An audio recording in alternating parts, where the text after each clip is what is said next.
Changing the narrative is not enough.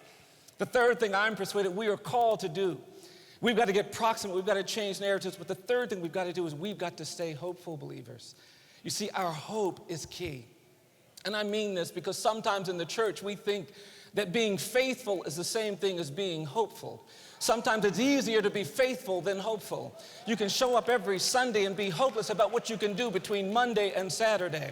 And what I'm talking about is staying hopeful. We've got to identify the things that make us hopeless, and we've got to fight back. We've got to prepare ourselves. We've got to stay ready. We've got to pray. We've got to be prepared to deal with it because hope is key. You see, I think hopelessness is the enemy of justice. Injustice prevails where hopelessness persists. And when we become hopeless about what we can do to eliminate crime, to create equality, to put some of these folks out of the situations that give rise to incarceration, we're going to be part of the problem. And so God wants us to stay hopeful. I had the great privilege when I was a young lawyer meeting Rosa Parks. When I moved to Montgomery, a woman named Johnny Carr, the architect of the Montgomery bus boycott, called me up. She said, "Now, Bryan, I understand you're a young lawyer, just moved to town." I said, "Yes, I am." She said, "Well, my name is Johnny Carr. I'm the architect of the Montgomery bus boycott." And she said, "If you're a young lawyer called to town, sometimes I'm going to call you up and ask you to go some places and speak." And then she said, "Sometimes I'm going to call you up and ask you to go some places and listen." And then she said, "When I call you up and ask you to do something, you're going to say, 'Yes, ma'am.'" And so I said, "Yes, ma'am." And she would call me up and send me places to speak and listen. And one day she called me up, she said, "Bryan, Rosa Parks is coming to town. We're going to get together over at Virginia Durr's house and have a conversation." She said, "Do you want to come?" I said, "Yes, I do." And I went over there and I listened to these amazing older women. They weren't talking about the things they had done. They were talking about the things they were still going to do. They had a hopefulness. They had a faith. They had a courage I could not shake. And after a few hours, Ms. Parks turned to me. She said, "Now, Bryan, tell me what you're trying to do." And I looked at Ms. Carr to see if I had permission to speak, and she nodded. And I gave her my whole rap. I said, "We're trying to do something about the death penalty. We're trying to do something about excessive punishment. We're trying to do something about mass incarceration. We're trying to do something to help the poor. We're trying to do something about race. We're trying to do something to help people who are disabled. We're trying to do something about conditions of confinement." When I finished, Ms. Parks looked at me. She said, She said, "That's going to make you tired, tired, tired." And that's when Ms. Carr leaned forward and she put her finger up and she said, "That's why you've got to be brave, brave, brave. It takes courage to stay hopeful." It does. But hope is what gets you to stand up when other people say sit down. Hope is what gets you to speak when other people say be quiet. Your hope is key. But that won't be enough either. The fourth and final thing I am persuaded we have to do, we've got to get proximate. We've got to change narratives. We've got to stay hopeful. But the fourth thing we've got to be willing to do, believers, we've got to be willing to do uncomfortable things to create more hope. We do. And I hate saying it because we're human. And humans are programmed to seek comfort. Biologically, psychologically, we go to the things that make us comfortable, which means we have to make a choice to do uncomfortable things.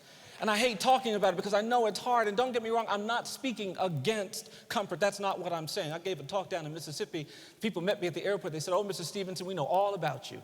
We read your book. We know what kind of lawyer you are. We know what kind of work you do. And we're having our conference at the luxurious DoubleTree Hotel. And we decided that you wouldn't want to stay at the luxurious DoubleTree Hotel. So we've asked one of the farmers to put you up at the barn." I said, "What is wrong with y'all?" I said, "Of course I want to stay at the luxurious DoubleTree Hotel." That's not what I'm talking about. What I'm talking about is that sometimes you have to position yourself in uncomfortable places and be a witness.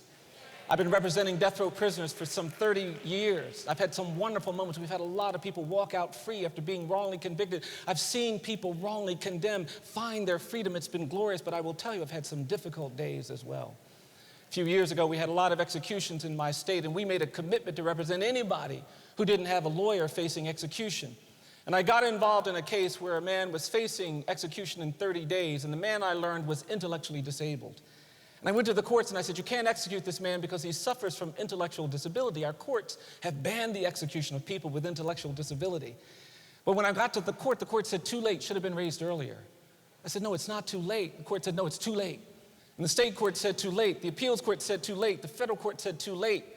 And I found myself getting frustrated because on the day of the execution, we had not stopped the execution, and I was pacing back and forth in my office about an hour before the scheduled execution. And finally, the United States Supreme Court clerk called. And they told me that our motion for a stay of execution had been denied. Too late. And then I did the hardest thing I have to do in my work. I picked up the phone and I called this man to tell him I said, I cannot stop this execution. I'm so sorry. And then that man did the thing that I fear most. That man started to cry. And then he started to sob. And through his tears, he said to me, he said, Mr. Stevenson, please don't hang up. He says, I've got something really important I got to tell you before this happens. I said, of course. And then that man tried to say something to me, but in addition to being intellectually disabled, he had another challenge. When he got nervous, when he got overwhelmed, he had a speech impediment and he would start to stutter, and all of a sudden he could not get out a single word. And he kept trying to say something, but he kept failing. And the harder this man tried to talk, the more he was just ripping my heart apart. And before I realized that, I was standing there holding the phone with tears running down my face, and he kept trying, and he couldn't get the words out. The guards were trying to speed him up, which just made it worse. And I was in agony. And all of a sudden, my mind wandered. I remembered when I was a little boy going to church one Sunday and being with my friends and talking and seeing a little skinny kid I'd never seen before. And this little boy wasn't saying anything. And I remembered on the night of this execution asking that little boy, I said, what's your name? Where are you from? And then I remembered how that little boy couldn't get his words out either. And he tried to respond to my question, and he couldn't get his words out. He stuttered terribly. And then I remembered doing something really ignorant. I laughed. And my mother saw me laughing at this little boy, and she gave me this look I'd never seen before. And she came over and she pulled me by the arm and she pulled me aside. She said, Bryan, don't you ever laugh at somebody because they can't get their words out right. Don't you ever do that. And I tried to apologize. My mom said, no, Bryan, you know better than that. And then my mother looked at me. She said, now you go back over there and you tell that little boy you're sorry. I said, okay, Mom. And I took a step, and my mom grabbed me by the arm. She said, wait, after you tell that little boy you're sorry, I want you to hug that little boy. I kind of rolled my eyes, but I said, okay, Mom. And I took a step, and then she grabbed me by the arm again. She said, wait, after you hug that little boy, I want you to tell that little boy you love him. I said, Mom, I can't go over there and tell that little boy I love him. And she gave me that look again. So I said, all right. And on the night of this execution, what I remembered was going over to that little boy and saying, look, man, I'm sorry. And then I remember lunging at him and giving him my little boy version of a man hug. And then I remember trying to say to this child as insincerely as I possibly could, I said, look, man, I don't know. I love you. And what I'd forgotten was how that little boy hugged me back. And then I remembered how he whispered flawlessly in my ear, he said, I love you too. And I was thinking about that while this man was trying to get his words out before this execution. And finally, the man got his words out. He said, Mr. Stevenson, I want to thank you for representing me. And then he said, I want to thank you for fighting for me. And the last thing that condemned man said to me was, Mr. Stevenson, I love you for trying to save my life. He hung up the phone. They pulled him away. They strapped him to a gurney, and they executed him. I hung up the phone. I said, I can't do this anymore. It's too hard. It's too uncomfortable. I was thinking about how broken he was. And I had this question I couldn't answer. And my question was, why do we want to kill all the broken people in this country? What is it about us that when we see brokenness, we want to crush it, we want to hurt it, we want to kill it? And then I realized that all of my clients are broken people. I represent the broken.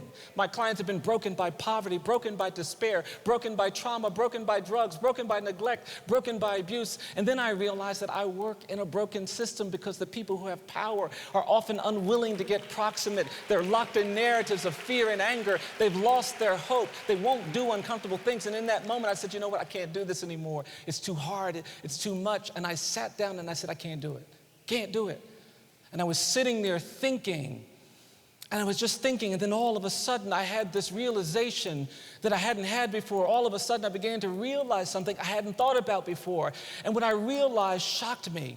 And what I realized is that I don't do what I do because somebody has to do it. It was a shock to me. I realized why I do that night, what I do. I realized I don't do what I do because I've been trained as a lawyer. I don't do what I do because somebody has to do it. I don't do what I do because it's about human rights. I don't do what I do because I get to go to court. I don't do what I do because somebody's got to do it. I realized that night something I'd never realized before. And what I realized is that I do what I do because I'm broken true. And the reality came to me, and I heard God saying, my grace is sufficient. And then I realized that when I'm weak, that's when I'm strong. And then I began to understand some things about brokenness. And what I learned about brokenness is that broken people are the people that are really going to show us how grace works. It's the broken that will teach us how redemption works. It's the broken that can show us how compassion works. It's the broken that are going to lead us to that place of justice. I've often thought about the fact that if grace ever went on trial, if redemption was ever on trial and God needed an advocate, and he asked me to be his lawyer, it wouldn't be the rich and the powerful, it wouldn't be the theologians and the experts, the first people I'd call if I was prosecuting the case for grace, prosecuting the case for redemption. I'd be calling the TORI graduates of 2017. I'd be calling the incarcerated. I'd be calling the condemned. They would be my witnesses. I believe the church and the Gospels teach us some very simple things. I think the Gospels teach us that each of us is more than the worst thing we've ever done.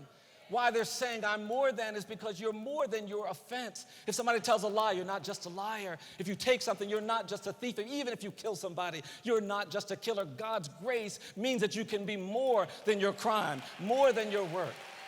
And I believe through TORI and the Potter's House and Bishop Jakes, the Lord is putting forth a word, and the word has to do to this country the things that this country needs. I don't think that the opposite of poverty is wealth. I think we talk too much about money in America. I don't believe that the opposite of poverty is wealth. I believe the opposite of poverty is justice. And when we do justice, we deconstruct these conditions. And finally, I believe that when the Lord comes and he's looking at our churches and our places of faith, he's not going to judge churches by how they treat the rich and the powerful and the privileged. He's not going to judge them by how big or beautiful they are. He's going to judge them by how they treat the poor, the sick, and the incarcerated. And so my word to each of you, to you graduates, stay close to people of faith. Change these narratives. Don't lose your hope. Be willing to do uncomfortable things to experience the redemption and grace that God has for you. My last word is don't measure yourself the way the world wants to measure you. You see, they want to call you a formerly incarcerated person the rest of your life. They want to measure you by the offense you've committed, but don't let them do that to you. There's a different metric system for God's people. There's a different metric system for what I'm talking about. There is. If you're in school, I want you to do well. I want you to study hard, but don't ever think that the grades you get are a measure of your capacity to change the world. I want you to have good jobs, but don't ever think that your income is a measure of your capacity to reflect God's grace. Don't ever think that. I'll end with this. I was giving a talk in a church, a little tiny church in West Alabama, and this older black man came into the back of the church. He was sitting in a wheelchair, and he was looking at me so stern and so angry. I couldn't figure out why is he looking at me like that. And I got through my talk, but that older black man kept sitting in the back just staring at me. And people came up, they were very nice and appropriate. But when everybody else left, this older man got a young kid to wheel him to the front of the church. And he came down the aisle of that church with this stern, angry look on his face. And when he got in front of me, he put his hand up. He said, "Do you know what you're doing?" And I just stood there. And then the man asked me again, he said, "Do you know what you're doing?" And I stepped back and I mumbled something. And then he asked me one more time. He said, "Do you know what you're doing?" And then that older man looked at me. He said, "I'm going to tell you what you're doing." He said, "You're beating the drum for justice. You keep beating the drum for justice." And I was so moved. I was so moved. I was also really relieved because I just didn't know what was about to happen. But then this man grabbed me by my jacket and he pulled me into his wheelchair. He said, come here, young man. I'm going to show you something." And that man turned his head. He said, "You see this cut I have here on the right side of my head?" He said, "I got that cut in Greene County, Alabama, 1963, trying to register people to vote." He turned his head. He said, "You see this scar I have down here?" I said, "I got that scar in Philadelphia, Mississippi, 1964, trying to register people to vote." He turned his head. He said, "You see this dark spot?" He said, "That's my bruise. Got my bruise in Birmingham, Alabama, 1965, trying to register people to vote." He said, "I'm going to tell you something, young man." He said, "People look at me. They think I'm some old man sitting in a wheelchair covered with cuts and bruises and scars." He said, "But I'm going to tell you something." He said, "These aren't my cuts." He said, "They're not my bruises." He said, "These are not my scars." He said, "These are my medals of honor."